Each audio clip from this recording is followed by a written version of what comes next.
Sales লেখে $100। ওকে, তার মানে কি আপনি যখন মাসের শেষে দেখবেন আমি কার কার থেকে টাকা পাই, তখন তার নামটা আসবে না 100 টাকা। সো তার আপনি ফোন দিলেন যে ভাই আমার টাকা কই, সে আপনাকে টাকাটা ফেরত দিচ্ছে, টাকাটা দিয়ে দিল। এখন আপনি কি তার অ্যাকাউন্টটা ক্লোজ করতে হবে না? হ্যাঁ, নাইম যেমনি অ্যাকাউন্ট ক্লোজ করছে সেরকম অ্যাকাউন্ট ক্লোজ করতে হবে না? সে কীভাবে অ্যাকাউন্টটা ক্লোজ করবে? সেইখানে ক্যাশ লিখবে। ওকে, কারণ সে টাকাটা পেয়ে গেছে, ক্যাশ লিখে 100 টাকা দিয়ে দিল। এখন কি আর কোনো ব্যালেন্স বাকি আছে? অ্যাকাউন্ট ক্লোজ হয়ে গেল না? এটাই হচ্ছে এই অ্যাকাউন্ট। এই যে আপনি অ্যাকাউন্টস রিসিভেবল ক্রেডিট করে দিলেন, বুঝে গেছে? আচ্ছা, আমরা একটা ম্যাচ করলে জিনিসটা একটু ক্লিয়ার হবে। আচ্ছা, অ্যাকাউন্টস রিসিভেবল আমার কি, অ্যাসেট না লাইবিলিটি? অ্যাকাউন্টস রিসিভেবল কি? অ্যাসেট। কেন অ্যাসেট? কারণ আমি টাকাটা একজন থেকে পাই। ওকে, না আমরা একটা স্ট্রেট ম্যাথসে চলে যাই। নাও কোশ্চেনগুলো, on 1st January Phoenix Consulting invested in securities that return 5% interest per year. Show the journal entry. আচ্ছা, এটা একটু ডিফিকাল্ট এক্সাম্পল হয়ে গেল আপনাদের জন্য। ইজি এক্সাম্পল আছে নাকি দেখি। আচ্ছা, একটু ডিফিকাল্ট, এই অ্যাকাউন্টস রিসিভেবল এক্সাম্পল তো বুঝেছেন না? আচ্ছা, এটা এখন একটু ইনভেস্টমেন্টের কথা বলি। আপনি যদি কোনো মনে করেন যে এখন বেক্সিমকোর একটা বন্ড আসছে, কেউ দেখছেন? বেক্সিমকো 15%-এর বন্ড ছাড়ছে। বন্ড কি জানেন? বন্ড কি? আচ্ছা, বন্ড হচ্ছে বেসিক্যালি যখন কোনো কোম্পানি, ওই যে সঞ্চয়পত্র আছে না, সঞ্চয়পত্র, গভর্নমেন্ট সঞ্চয়পত্র ছাড়ে না? সঞ্চয়পত্র মানে কি? এটা কি জানেন সঞ্চয়পত্র জিনিসটা কি আসলে? সঞ্চয়পত্র হচ্ছে গভর্নমেন্ট সিটিজেন যারা আছে তাদের থেকে লোন নিচ্ছে। আমি তোমার থেকে লোন নিলাম, এটা হলো বন্ড। তেমনই আপনার বেক্সিমকো বললো যে আমি বন্ড ছাড়লাম, হ্যাঁ, আমি যারা কমন সিটিজেন তাদের থেকে লোন হিসাবে নিচ্ছি 15% ইন্টারেস্ট রেটে, সেটা হচ্ছে বন্ড। ওকে, এরকম করে মনে করেন যে আপনার ফিনিক্স এখানে ইনভেস্ট করছে, এখন ওই ইনভেস্টমেন্টটাকে আপনার অ্যাসেটে আসে পড়ে না? সো বললো কি, Phoenix invested 300,000 in securities that returns 5% interest per year. তার মানে কি, আমি এটা ইজি ল্যাঙ্গুয়েজে বলে দিই, মনে করেন আমি একটা এফডিআর করছি, সে ফর এক্সাম্পল, ঠিক আছে, এফডিআর করছি যেখানে আমার 5% ইন্টারেস্ট রেট পার ইয়ারে দিবে, $3 লাখ এন্ট্রি। তো এটা ফার্স্ট এন্ট্রি কী হবে? কমন সেন্স ইউজ করেন, টাকাটা ইনভেস্ট করলাম, ফার্স্ট এন্ট্রি কী হবে? ইনভেস্ট কি আপনার অ্যাসেট না লাইবিলিটি? অ্যাসেট। তাহলে এটা কী হবে ইনভেস্টমেন্টটা? Very good. কত টাকা? 3 lakh. Very good, investment 3 lakh. তারপর কি হবে? ইনভেস্টমেন্টটা কী হিসাবে করছেন, কীভাবে করছেন? না না না, মানে 3 লাখ টাকাটা কী করছেন? টাকা দিচ্ছেন না বলছেন পরে দিব? ইনভেস্টেড না? সো আমি আমার কাছ থেকে কী গেল এখন? ক্যাশ গেল না? সো কী হবে? Cash credit. Okay, 3 lakh. Easy easy, very good. পরীক্ষা এটা বুঝবেন না তাও। ওকে, এই গেল ইনভেস্টমেন্টের একটা হিসাব। নাও এখন কি হইলো, প্রথম মাসে সে টাকা পাবে না, প্রতি মাসে তো টাকা পাওয়ার কথা কত? 5% ইন্টারেস্ট রেটে। এখন কি 5% ইন্টারেস্ট রেটে সে প্রতি মাসে পাবে? পার ইয়ার পাবে। তাহলে প্রতি মাসে কত পাবে? ডিভাইড বাই 12 হবে না? আচ্ছা, ওকে। সো এখন আমার ইনভেস্টমেন্ট কত? $3 লাখ। $3 লাখ আমার 5% ইন্টারেস্ট রেট কত আসে? 15,000, 12,500 আসে এক মাসে বাবা। $3 লাখ $15,000 আসে তোমার বছরে, রাইট? তাহলে প্রতি মাসে কত আসবে? 1250। কীভাবে বের করলাম? এই ক্যালকুলেশনটা বুঝছেন ম্যাডাম? বুঝছেন কি হইতেছে? আচ্ছা, ফাইজা বেগম বুঝছেন? এক্স্যাক্টলি, প্রতি বছরে আপনি 5% ইন্টারেস্ট রেটে একটা পাবেন, রিটার্ন পাবেন, ঠিক আছে? তাহলে আমি যদি বলি প্রতি মাসে কত করে পাবেন, তখন আপনি ডিভাইড বাই 12 করবেন না? এটাই করছে। সো এখন আমি কি টাকাটা পেয়েছি? টাকাটা পাই নাই, টাকাটা আমাকে এখনো পে করে নাই, আমি কিন্তু ইনভেস্ট। এখন আমার এখানে অ্যাডজাস্টমেন্ট কী হবে? 12%, এই 1250 ডেবিট। কী হিসাবে লিখবো? অ্যাকাউন্টস রিসিভেবল মানে কি, যখন আমি কারো থেকে টাকা পাই, এটা কি হবে? ইন্টারেস্ট রিসিভেবল পাই নাই আমি বলছি ইনভেস্টেড, বাট এখনও আমি পাই নাই টাকাটা। পেইড রিসিভড বলে নাই, রিসিভড বলে বা পাইছেন আপনি। ওকে, তাহলে ফার্স্টে কী লিখবো? ইন্টারেস্ট রিসিভেবল ডেবিট, কারণ আমি তার থেকে ইন্টারেস্টটা পাবো। আর কেন পাবো? এটা আমার কি ইন্টারেস্ট আমি পাবো, এটা আমার কি ইনকাম। আমি রেভিনিউ বলতে পারি, ইনকামও বলতে পারি। আমি বলতে পারি ইন্টারেস্ট রেভিনিউ 1250। কারণ কোম্পানিতে দেখবেন কিছু লেখা থাকে আদার, এটা আসলে এখনকার টাইমে ঠিক না লেখাটা, এটা হবে ইন্টারেস্ট ইনকাম, এটা রেভিনিউ হবে না। এখন নতুন রুলিংসে রেভিনিউ তাকেও প্লিজ রেভিনিউ তাকেই বলবেন যেটা আপনার কোর বিজনেস। ওকে, অন্য ইনভেস্টমেন্ট থেকে সেটা আপনার রেভিনিউ হয় না। ম্যাডাম এখান থেকে যেতে পারতেন, তত কষ্ট করে যাওয়া দরকার কি ছিল? হ্যাঁ, যাই হোক, এই হলো আপনার, এটা বোঝা গেছে? পয়সা বুঝছো? আচ্ছা, গুড। আচ্ছা, এটা গেল আমার অ্যাক্রুড রেভিনিউ। আর আমি যদি বলি অ্যাক্রুড এক্সপেন্স, অ্যাক্রুড এক্সপেন্স মানে কি?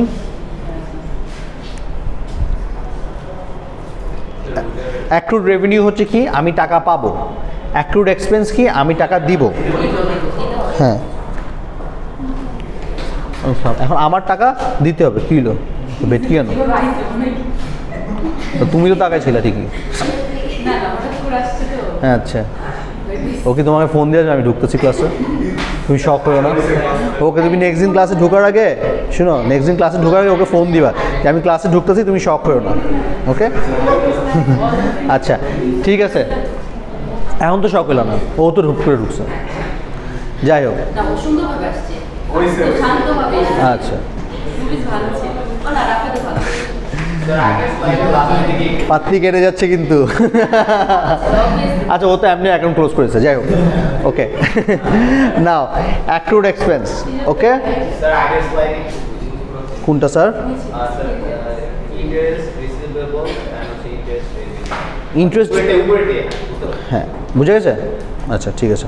নাও অ্যাক্রুড রেভিনিউ যদি হয় যে আপনি টাকা পাবেন, অ্যাক্রুড এক্সপেন্স কি? যে আপনার টাকা দিতে হবে। ওকে, যে আপনার খরচ, মানে আপনি যেই এক্সপেন্সটা রেকর্ড করে ফেলেছেন কিন্তু আপনি এখনও টাকাটা দেননি। এখন মনে করেন বাড়িওয়ালা আমার, সে কবে টাকা পায়? জানুয়ারির 31 তারিখ, বা মনে করেন জানুয়ারি মাসে ভাড়া কবে হবে সে? অ্যাকচুয়ালি সে তো আগে নেয় ভাড়া, তাই না? সে ফর এক্সাম্পল এই টেবিলটা মনে করেন একজন বানায় ফেলছে, ঠিক আছে? সো তাকে আমি বললাম যে ঠিক আছে তোমাকে আমি 10 দিন পর পেমেন্ট করতেছি। সেই 10 দিন সে আমার থেকে বাকি থাকলো না, কিন্তু তার থেকে কিন্তু আমি কিন্তু প্রোডাক্টটা নিয়ে নিয়েছি।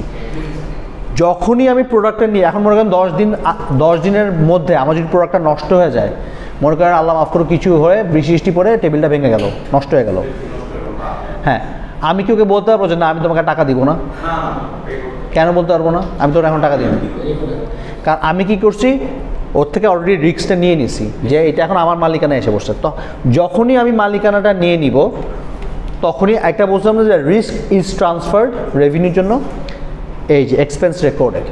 মানে আমি যদি কাঁচামালের কথা বলি, রিস্ক ইজ ট্রান্সফার, এক্সপেন্স রেকর্ডের একই কথা। এখন মনে করেন আমি এসিটা দিলাম 1 মাস পর টাকা, কিন্তু এসিটা আমার অলরেডি লাগাই ফেলছে, এসিটা নষ্ট। আমি কি ওকে বলতে পারি যে না তোমার টাকা দিব না আমি? এইটাই। নাও এখন কেউ যদি আমার থেকে টাকা পায়, ওইটা কি অ্যাসেট না লাইবিলিটি? লাইবিলিটি। ভেরি গুড, কিছু তো শিখছে।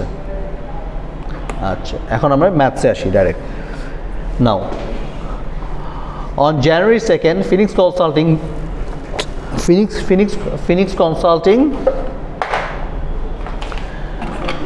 Consulting borrowed 200,000 at the rate of 9%. এটা কি? borrowed। একটু আগে কি ছিল? ইনভেস্টমেন্ট।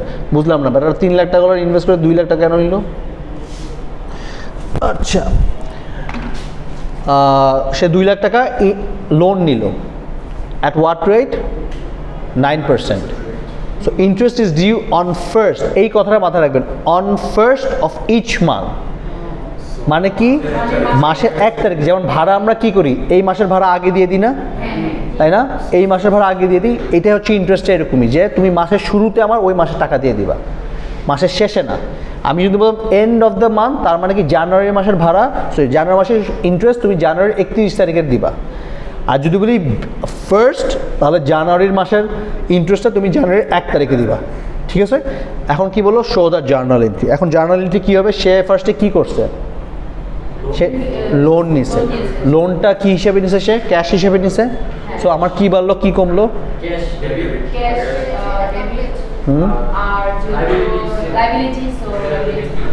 ক্যাশ ডেবিট কত, $2,00,000। আপনি বলতে পারেন নোটস পেয়েবল বা ব্যাংক লোন, নোটস পেয়েবল বলতে পারেন বা ব্যাংক লোন $2,00,000। ওকে, ইজি, ঠিক আছে, গুড। তো এখন বলেন তো নেক্সটটা, এটা ইন্টারেস্টটা কীভাবে ক্যালকুলেট করবেন প্রতি মাসের, ফায়জা বলেন, ফায়জা বলেন কীভাবে করছেন আগেরটা।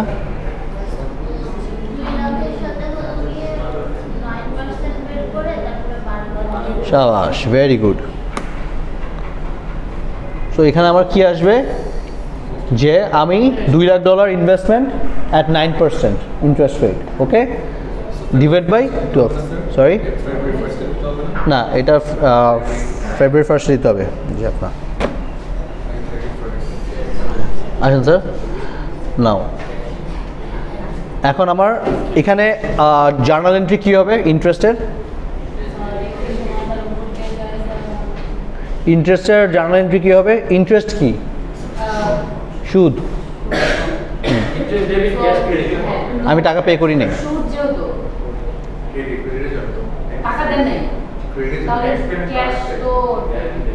আমি ক্যাশ পেমেন্ট করিনি এখনো, আমার ডিউ হয়েছে, আমি ক্যাশ পেমেন্ট করিনি।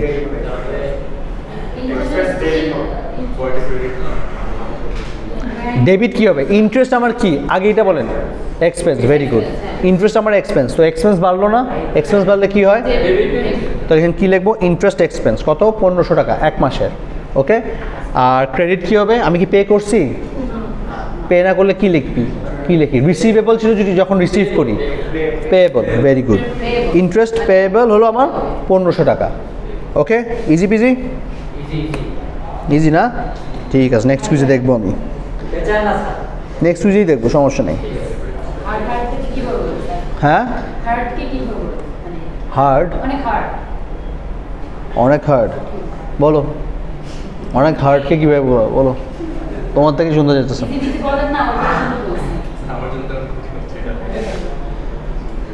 আচ্ছা নাও, ফার্স্ট ক্লাসে একটা জিনিস বুঝলাম যে কয়টা ফাইন্যান্সিয়াল স্টেটমেন্ট থাকে, ফাইন্যান্সিয়াল স্টেটমেন্ট কি ফাইনাল অ্যাকাউন্টসে 4টা, কি কি থাকে তামান্না বলো তো, ইনকাম স্টেটমেন্ট,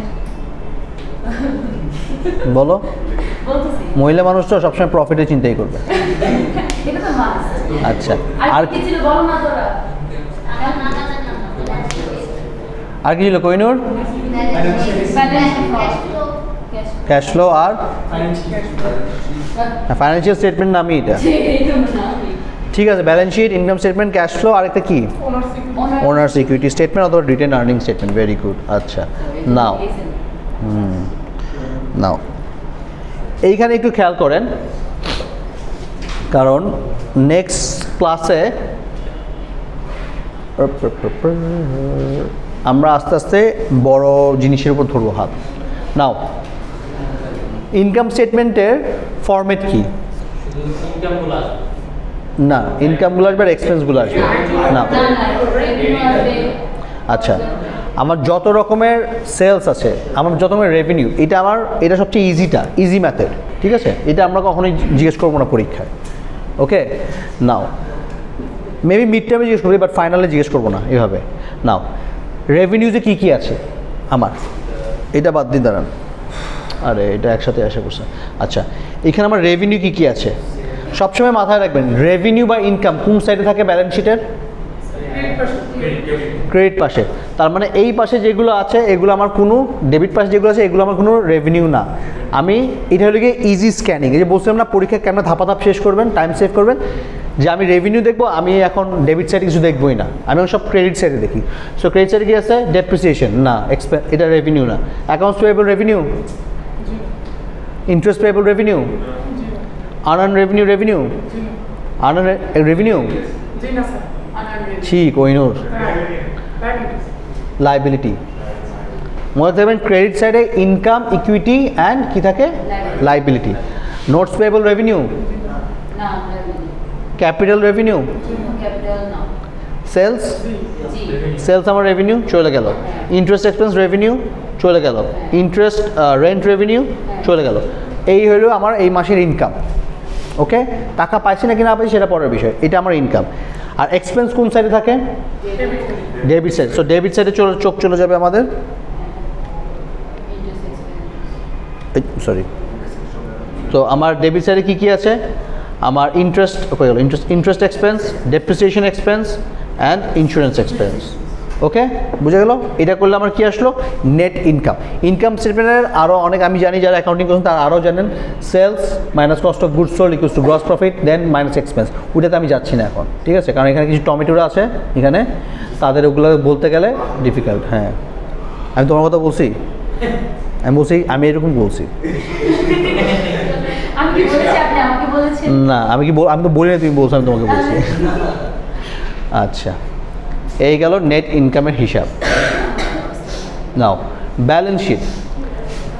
ব্যালেন্স শিটে কি কেউ বলতে পারবেন ব্যালেন্স শিটটা আসলে কি দেখায়? মানে প্রত্যেকটা স্টেটমেন্টটা একটা জিনিস প্রেজেন্ট করবে। ইনকাম স্টেটমেন্ট আপনার কত নেট প্রফিট হয়েছে বা নেট ইনকাম হয়েছে। ব্যালেন্স শিট আপনাকে কি বোঝায়?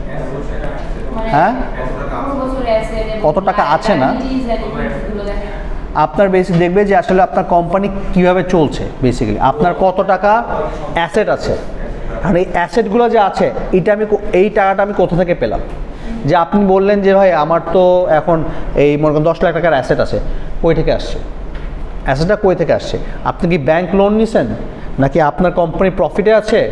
কোথা থেকে আসলে অ্যাসেটটা? কোথা থেকে তো আসতে হবে, তাই না? নাকি আপনি নিজের পকেট থেকে টাকা দিয়ে ব্যবসাটা করছেন? ওকে, সেটাই হলো কি অ্যাসেট। যে এই অবস্থা। মাঝে মাঝে কোম্পানিরা কী করে, তারা দেখে যে আচ্ছা আমার ব্যাংক লোন কত এখন। মাঝে মাঝে কোম্পানিরা কী করে, ওয়ার্কিং ক্যাপিটাল স্টেটমেন্ট বানায়। সে দেখে যে আচ্ছা আমার ব্যাংক লোন এখন কত আছে। সে দেখলো আমার ব্যাংক লোন আচ্ছা 1 কোটি টাকা আছে। এই 1 কোটি টাকার এগেনস্টে আমার কী অ্যাসেট আছে? কারণ 1 কোটি টাকা তো আমি ওই অ্যাসেট থেকেই পেমেন্ট করবো, তাই না? আমার শর্ট টার্ম, কারণ এই লোন যদি আমার শর্ট টার্ম হয় তার আমার শর্ট টার্ম লাইবিলিটি কী আছে? 1 কোটি, মনে করেন যে 1 কোটি টাকা ব্যাংকের থেকে নিছি, ব্যাংকের থেকে টাকাটা যে আমরা বলি না যে কোম্পানি থেকে টাকাটা বের হয়েছে নাকি, কীভাবে বের করবেন? কোম্পানি থেকে অনেক হয় না লোন নিয়ে টাকাটা বের করে ফেলে। টাকাটা বের হয়েছে নাকি কীভাবে বের করবেন? যে আপনি বলেন যে আচ্ছা আপনি 1 কোটি টাকা ইনভেস্ট করছেন, মানে ব্যাংকে থেকে 1 কোটি টাকা নিয়েছেন, ইন্টারেস্টটা অ্যাড করবেন না, শুধু প্রিন্সিপালটা করবেন। 1 কোটি টাকাটা কোথায় ইনভেস্ট করছেন আমাকে দেখান তো। মানে ব্যবসাতে, কিন্তু ব্যবসা কী কিনছেন? ব্যবসা যে ইনভেস্ট করছেন কোথায় কিনছেন? যদি বলে যে ভাই আমি চিনি না, আমি হ্যাঁ আমি না এসি না, এটা শর্ট টার্ম লোনের কথা বলছি আমি। যদি সে বলে যে ভাই আমি তো ম্যাটেরিয়ালস কিনছি, তাহলে আপনার স্টকে থাকার কথা না ম্যাটেরিয়ালসের? তো স্টকে নাই কেন? ও না, আমি তো ওগুলো বিক্রি করে ফেলছি। ও বিক্রি করছেন, তাহলে রিসিভেবল নাই কেন? বুঝছেন? সে বললেন আমি কিছুই করি নাই, তাহলে ক্যাশ নেই কেন? মানে কিছু তো করছেন, তার মানে কী করছেন? ভাই ও সরি আমি তো দুবাইতে বাড়ি কিনছি। তখনই বাড়া যাবে যে এই যে 1 কোটি টাকা যে মনে করেন যে এখানে নোটস পেয়েবল আছে না, $2 লাখ, কী করছেন $2 লাখ দিয়ে?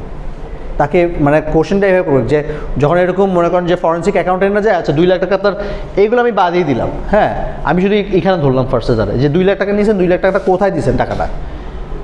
সে বলতে পারে যে ভাই আমার কাছে 50,000 টাকা ক্যাশ আছে, রাইট? সে বলতে পারে আমি চিনি বাকি আছে আমার মার্কেটে $35,000, ঠিক আছে মানলাম 85, বাকি টাকা কই? বাকি টাকা যেখান থেকে ভাগ ভাগ করে আসবে। আমার ইনভেস্টমেন্ট আছে $3 লাখ, তখন সে দেখবে আচ্ছা ঠিক আছে, এর জন্যই আমার equity part and asset part equal থাকে। যে টাকাটা যদি একবার বের করে ফেলেন তাহলেই তখন ধরা কোম্পানি যে টাকাটা বের করে কই নিছো। এর জন্য অনেকে ওই 2 নম্বরে করে স্টকটা উপরে উঠায় ফেলে, স্টকটা নামায় ফেলে, এরকম করে করে। বুঝে গেছে?